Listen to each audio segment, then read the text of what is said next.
RMC, l'immanquable grande gueule, Pascal Perry. J'espère que cette loi ira à son terme. Moi, je continue d'espérer ce matin.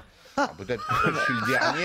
Tu es naïf, tu es le dernier en France. Hein. Je vois il fait semblant. que ça provoque un peu d'hilarité. C'est joyeux pour un lundi matin. C'est parce que tu as espéré qu'elle passe, c'est pour ça. Écoute, il y a peut-être de ça aussi, tu n'as pas tout à fait tort. Il y a un point technique.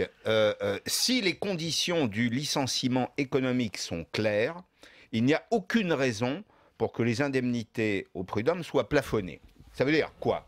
Si les règles du licenciement économique sont connues des salariés et des patrons, toute mesure qui violerait ce dispositif mérite d'être sanctionnée devant le Conseil des prud'hommes. Donc il n'y a pas de raison de faire même une ristourne aux patrons dès lors qu'ils savent quelles sont les règles. Ça, c'était la bonne idée. C'était une façon de recentrer cette réforme. On n'en est plus là. On n'en est plus là. Pascal. À titre personnel, et puis on y reviendra après, à titre personnel, je devais donner des réponses cette semaine pour de nouveaux collaborateurs. J'attends cet après-midi. Si d'aventure, cette loi ne va pas à son terme, ne tient pas ses promesses, il n'y aura pas de CDI. Et je dirais même que si la perspective de surtaxe de CDD est confirmée, il n'y aura pas non plus de CDD.